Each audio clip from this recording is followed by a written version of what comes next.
하나님은 길을 여신다. 사람은 탑을 쌓고 하나님은 길을 여신다라는 제목으로 말씀의 은혜를 나누려고 합니다.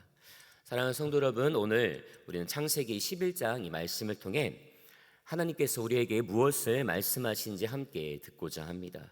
오늘 본문에는 우리가 너무나 잘 아는 바벨탑 사건이 등장합니다.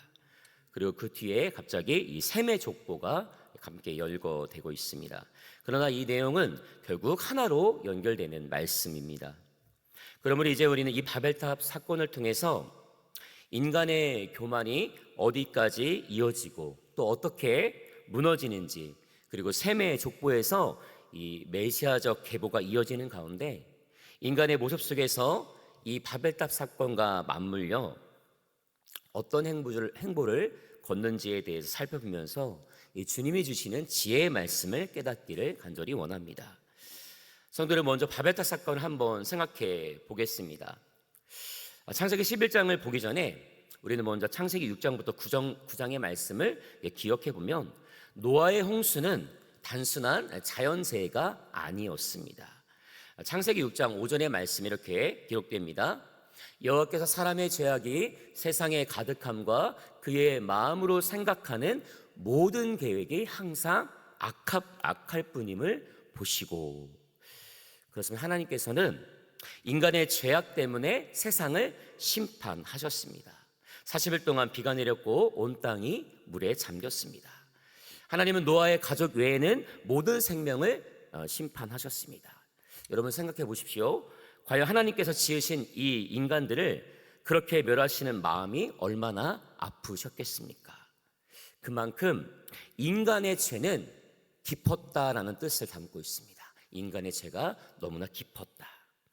그렇다면 정상적인 흐름은 이랬어야 합니다. 하나님께서 분명히 노아의 심판을 주신 그 이유가 있을 터인데, 그러면 그 이유에 인간들의 모습은 분명히 회개하며 오직 주님만 따라야 될 텐데 이런 모습을 갖고 있는 것이죠. 이제는 하나님이 두렵다, 다시는 죄 가운데 살면 안 된다, 하나님 말씀대로 살아야 한다, 이런 마음을 가져야 되는데 인간들의 모습이 그렇지 않다라는 점입니다.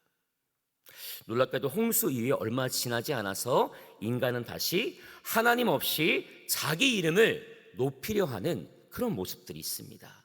그것이 바로 바벨탑 사건입니다. 이들이 이런 마음을 가진 것이죠. 이번만 지나가면 달라질 거야. 이번 실패를 통해서 우리는 정말 변할 거야. 그러니까 이 순간 하나님께서 우리에게 심판을 주셨던 것들은 다 잃어버리고 인간의 생각이 더 하나님의 생각보다 위에 올라서 주님 앞에서 교만의 모습을 보이고 있다라는 사실입니다. 사람은 쉽게 변하지 않는 것 같습니다. 하나님 안에서 우리가 날마다 우리 자신을 깎지 않으면 우리의 근본이 스멀스멀 올라와서 하나님보다 위에 있으려고 하는, 우리의 이름을 내려 하는 그런 교만한 마음들이 올라온다라는 사실입니다. 그 이유는 무엇이겠습니까? 환경 때문이 아니라 우리의 마음밭이 달라지지 않았다라는 사실입니다. 예레미야 17장 9절 말씀은 이렇게 말합니다. 만물보다 거짓되고 심히 부패한 것은 마음이라. 성도 여러분, 우리들의 마음은 어떻습니까? 모든 지킬 만한 것보다 더욱 내 마음을 지키라, 생명의 근원이 이에서 남이니라 하는 잠언 4장 23절의 말씀을 우리가 온전히 붙들 수 있기를 간절히 소망합니다. 모든 지킬 만한 것보다 우리의 마음을 지킬 수 있는 그것이 생명의 근원이 이에서 남이니라, 이 말씀 우리가 함께 붙들고 기도하기를 간절히 소망합니다. 바벨탑은 바로 우리 안에 있는 이 죄의 구조를 적나라하게 보여주는 그런 사건입니다. 그럼 우리는 그 마음을 지키는 것이 가장 우선임을 기억할 수 있기를 예수님의 이름으로 소망합니다. 성도 여러분, 이 바벨탑 사건은 인간이 하나님 없이 행하려 하는 모습과 같습니다. 창세기 11장 4절의 말씀입니다. 또 말하되 자 성읍과 탑을 건설하여 그 탑 꼭대기를 하늘에 닿게 하여 우리 이름을 내고 온 지면에 흩어짐을 면하자 하였더니. 이것이 핵심입니다. 겉으로는 단순한 건물을 쌓는 건축 이야기 같지만 실제로는 이것이 바로 신앙의 문제를 다루고 있습니다. 왜입니까? 인간이 하나님의 말씀을 거역했기 때문입니다. 주님은 인간을 창조하시고 노아의 홍수를 주신 일은 모든 죄를 없이 하시고 다시 새롭게 하심으로 주님의 주권과 통치와 또 은혜 아래 우리가 살기를 원하시는 하나님의 분명하신 뜻이 있었습니다. 그러나 인간의 모습은 교만으로 치닫는 것입니다. 하나님은 창세기 9장 1절에 이렇게 말씀하셨습니다. 생육하고 번성하여 땅에 충만하라. 이것이 하나님의 온전하신 뜻입니다. 그런데 사람들은 그 뜻을 잊고 맙니다. 아니, 기억하지 않고 오히려 거역하는 것이죠. 그리고 인간은 똘똘 뭉쳐서 주님의 심판을 우리가 다시 받지 않으리라, 온 세계가 완전히 죽는 일 따위는 다시 경험하지 않겠다, 그런 마음으로 지면에서 흩어짐을 자신들 스스로 면하자 하면서 바벨탑을 쌓기 시작하는 것입니다. 그러니까 이유가 무엇이겠습니까? 그들이 무엇을 두려워했기 때문입니까? 하나님을 두려운 것이 아니라 오직 그들이 지면에서 흩어지는 것이 두려웠기 때문입니다. 그것이 불안했기 때문입니다. 심판은 하나님이 주시는 것인데 하나님이 주시는 그 심판을 잃어버리고 거역하는 삶을 사는 것입니다. 그래서 인간은 하나님을 의지하지 않고 자기 힘으로 안전한 것을 만들려고 합니다. 그 안전이 무엇입니까? 때로는 돈일 수도 있고요, 우리의 자녀일 수도 있고요, 건강일 수도 있고요, 명예일 수도 있고 권력일 수도 있고요, 또 사람의 관계가 될 수도 있습니다. 계속 무언가를 하나님을 향한 믿음으로 쌓는 것이 아니라 다른 것들로 쌓아가는 그 모습이 어쩌면 이 바벨탑 사건과 같이 그것이 우리의 바벨탑이 될 수 있음을 우리가 기억하기를 간절히 소망합니다. 사랑하는 성도 여러분, 우리가 그 어떤 것 하나도 하나님의 은혜 없이 이루어지지 않았음을 인정하는 삶을 살고 계십니까? 그것을 기억하지 못하는 모습 자체가 바벨탑을 쌓는 것과 같음을 잊지 말아야 합니다. 하나님 없이 행하는 이 모든 것들을 우리가 다 예수 그리스도의 이름으로 물리쳐야 될 줄로 믿습니다. 그것은 그 당시에도 했던 일이지만 지금도 마찬가지로 일어나고 있습니다. 죄성이 있는 우리의 모습이 있기 때문입니다. 늘 새로 발달하는 문명, 최첨단인 과학, 수많은 정보 AI, 화려한 도시, 높은 빌딩, 더 똑똑해진 사람들, 지식적인 사람들, 그런 생각해 보십시오. 그렇게 발달하고 뛰어난 인간의 모습은 날로 늘어가는데, 그런데 죄는 줄어들었습니까? 죄는 줄지 않고 더 많아지고 있습니다. 이들이 어떻겠습니까? 바벨탑을 쌓는데 벽돌을 구웠다고 합니다. 그리고 벽돌이 흐르지 않고 역청을 붙였다고 하는 것이죠. 그만큼 그 당시 문명도 굉장히 발달했습니다. 언어도 하나였습니다. 하나로 뭉쳐보니까 더 똑똑해지고 문명이 발달할수록 인간의 모습은 더 낮아지고 하나님께 감사하며 살아가야 되는데 자신들 스스로 더 높아지려 하는 그 모습, 죄 가운데 더 나아가려고 하는 그 바벨탑과 같은 모습이 그 당시에도 지금도 마찬가지로 일어나고 있음을 우리가 기억할 때 우리의 모습은 어떠해야 되겠습니까? 하나님 말씀 앞에 우리의 교만을, 우리의 이름을 내는 것에 더 열중하는 것이 아니라 하나님의 이름을 높이는 것에 더 마음을 쏟는 우리 믿음의 신앙인들이 될 수 있기를 예수님의 이름으로 간절히 기도합니다. 그렇습니다. 오히려 더 발달할수록 교만해졌고 더 이 마음이 거대해지고 이런 하나님을 향한 간절함으로 살아가지 못하는 인간들의 모습은 앞으로도 더 심해질 것입니다. 그러나 예수 그리스도를 믿는 사람들은 세상이 발달하면 발달할수록 더 낮은 곳에 가서 하나님의 이름을 높이고 영광을 올리는 곳에 더 예배드리며 하나님을 찬양하는 우리가 될 수 있기를 간절히 소망합니다. 오늘 우리는 이러한 점을 두려워해야 될 줄로 믿습니다. 교만을 두려워하기를 소망합니다. 교만은 패망의 선봉이요 거만한 마음은 넘어짐의 앞잡이입니다. 잠언 16장 18절의 말씀이죠. 그리고 하나님이 주신 은혜에 감사하며 살아가야 되는 줄로 믿습니다. 하나님이 누가복음 12장 15절 말씀에 이렇게 말씀하셨습니다. 사람의 생명이 그 소유에 넉넉한데 있지 아니하리라. 우리가 부족할지라도 그 부족함 가운데 우리에게 많은 것들을 허락하신 하나님의 은혜가 있으므로 우리는 그것으로 살아가게 되는 줄로 믿습니다. 때로는 우리 마음은 이 말씀대로 살아가지 못할지라도 우리의 마음속에 있는 그 순수성만은 잃지 않기를 간절히 원합니다. 가만히 생각해 보면, 제가 여러 교회를 돌아보면 우리 귀한 성도님들, 특히 나이가 연세가 많으신 분들, 이분들이 굉장히 순수함을 갖고 있습니다. 어떤 노래를 불러도, 어떤 대화를 해도 그 마음의 순수성이 굉장히 짙습니다. 세월이 많이 지났고 이제 젊은 사람들은 사실은 이전과 같은 그 순수성을 잃어버리고 맙니다. 우리 성도들의 마음 가운데 그 순수성은 어디로부터 나왔습니까? 어쩌면 시대적 상황일 수도 있겠지만 하나님의 말씀 앞에 더 나아가려고 했던 그 믿음의 마음이 지금 그 순수성을 하나님께서 있게 하신 게 아닌가, 그렇게 생각하게 됩니다. 성도 여러분, 이 순수성을 잃지 말고 오늘 이 세대 가운데 젊은 영혼들, 또 유치부부터 어린이, 또 청소년, 청년들을 위해서 함께 기도해 줌으로 그들이 하나님 말씀 통해서 그 순수성 가운데 교만하지 말고 거만하지 말고 높아지려 하는 것이 아니라 하나님의 말씀 앞에 더 낮은 곳에 그 영혼들이 돌아오게 해달라고 간절함으로 기도해 주시는 우리 귀한 믿음의 성도님들이 될 수 있기를 간절히 소망합니다. 그렇습니다. 문화가 발전하고 세상이 편리해질수록 세속적인 가치도 들어오고 죄의 유혹도 더 깊게 들어옵니다. 그것을 막을 길이 무엇입니까? 믿음의 성도의 기도가 그런 세속적인 것들도 죄의 유혹도 다 이겨내게 할 수 있는 믿음의 능력이 될 줄로 믿습니다. 자, 그렇습니다.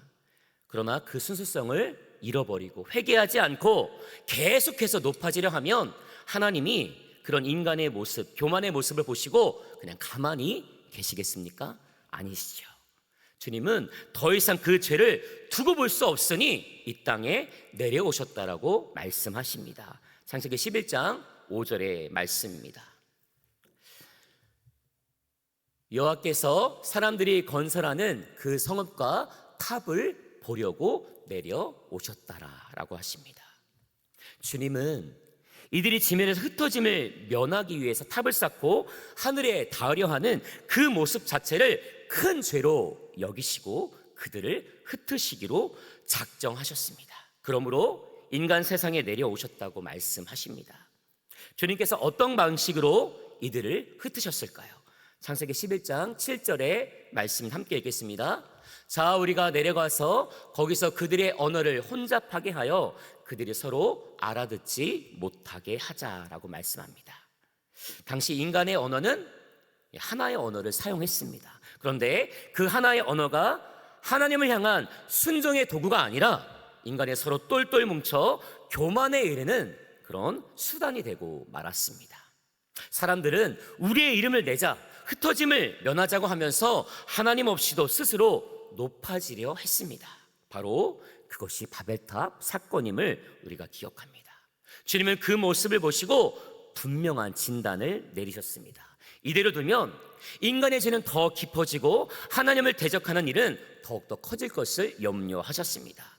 그래서 하나님은 그들의 언어를 혼잡하게 하시고 온 땅에 흩으셨습니다. 생각해보면 오늘 우리도 끊임없이 연합하려고 합니다. 많은 언어를 배우기도 하고 세계와 연결되려고 하고 더 큰 공동체를 만들려고 그렇게 무던히 노력하고 있습니다. 물론 이 자체가 잘못된 것은 아닙니다. 그러나 중요한 것은 무엇을 위해 연합하느냐라는 것입니다. 하나님을 위해 연합하는가, 아니면 인간의 이름을 높이기 위해서 연합하는 것인가, 우리가 복음을 위해서 함께하는 것인가, 아니면 우리의 욕망을 함께 드러내기 위해서 연합하는 것인가. 바벨탑은 그저 옛날 이야기가 아닙니다. 오늘도 하나님 없이 하는 모든 연합은 다시 이 바벨탑의 이 교만의 모습이 될 수 있습니다. 그러면 사랑하는 성도 여러분, 우리는 그저 단순한 연합 자체보다 그 중심에 무엇이 있는가를 잘 살펴야 되는 줄로 믿습니다. 하나님이 빠진 연합은 결국 죄로 흐르지만 하나님이 있는 중심의 연합은 참된 공동체를 이루게 되는 줄로 믿습니다. 우리 믿음의 공동체는 하나님이 중심이 되는 그런 공동체가 될 수 있기를 예수님의 이름으로 간절히 소망합니다. 그러나 주님이 언어를 흩어 민족을 흩으심은 더 큰 의미를 담고 있습니다. 그것은 무엇일까요? 이것은 사실은 더 큰 죄를 짓지 못하게 하시는 하나님이 인간을 향한 사랑의 마음과도 같습니다. 그러니 우리가 죄를 지을 때 하나님이 우리를 터치해 주시는, 우리를 책망해 주시는 그것이 더 큰 은혜가 되는 줄로 믿습니다. 죄를 짓고 있는데 계속 죄를 짓게 내버려 둔다면 우리는 결국 사망에 이르게 되는 것입니다. 하나님이 우리의 마음과 삶과 모든 것을 아시고 죄 가운데 넘어지려 할 때마다 다시 붙드셔서 새롭게 하시는 그 은혜의 삶을 날마다 누리며 살아갈 수 있기를 소망합니다. 하나님, 내가 잘못했습니다. 저를 좀 혼내주세요. 제가 새롭게 마음을 열고 주님께 나아갈 수 있기를 소망합니다. 우리 교만한 마음이 있죠? 이 교만한 마음 주님 하나님께서 고쳐주시고 하나님 순수한 마음으로 오직 믿음으로 말씀으로 살아가게 하여 주시옵소서. 그 마음이 우리들의 마음이 될 수 있기를 간절히 소망합니다. 그런데 이제 이 말씀 이후에 이 셈의 족보가 이어집니다. 갑자기 셈의 족보가 이어지는데 하나님께서 왜 셈을 통해서 이 족보를 이어가시나? 그것은 바로 이 메시아가 그 이후에 등장하는 이 족보가 계보가 이어지기 때문입니다. 노아의 아들 중 셈은 장자가 아니었습니다. 그런데도 셈이 먼저 기록된 이유는 무엇이냐? 서열보다 중요한 하나님의 구원 계획이 있었기 때문에 셈을 통해서 그 족보를 이어가시는 것입니다. 아버지의 허물을 드러냈던 함은 저주의 길로 갔습니다. 그러나 셈과 야벳은 아버지의 수치를 덮어주었습니다. 특별히 하나님은 이 셈의 계보를 통해 아브라함을 세우시고 마침내 메시아 되신 예수 그리스도의 길을 준비하셨습니다. 사람은 흩어짐을 면하자 하며 스스로를 지키자 하는 모습이 있겠지만 하나님은 오히려 그들을 흩으심으로 죄악된 확산을 막으셨고 구원의 길을 열어두셨습니다. 그리고 바로 그 자리에서 하나님은 한 사람 아브라함을 준비하고 계셨습니다. 사람은 우리의 이름을 내자라고 하지만 하나님은 하나님의 약속을 이어가십니다. 사람은 탑을 쌓으려고 하지만 하나님은 구원의 길을 열고 계심을 우리가 똑바로 바라보며 살아갈 수 있기를 소망합니다. 하나님의 약속은 결코 멈추지 않는다는 것이 바로 오늘 창세기 11장의 중요한 메시지입니다. 사랑하는 성도 여러분, 우리는 평생 무엇을 쌓으며 살아가고 있습니까? 내가 쌓은 성취와 안전이 혹시 하나님께로 가는 그 길을 막고 있지 않은지 한번 뒤돌아볼 수 있기를 간절히 소망합니다. 바벨의 길은 내 이름을 내기 위해 쌓아 올리는 교만의 길이지만 아브라함의 길은 내 이름을 지우고 하나님의 약속을 따라 걷는 순종의 길이 되는 줄로 믿습니다.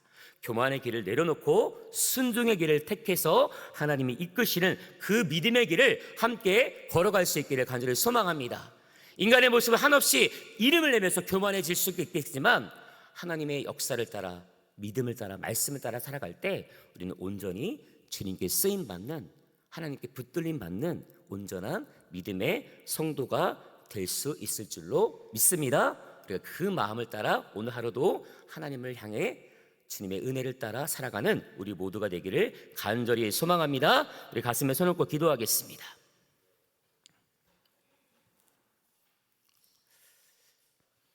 하나님 아버지, 우리 안에 바벨탑을 쌓으려는 마음이 있다면 오늘 이 말씀 앞에 내려놓게 하여 주시옵소서.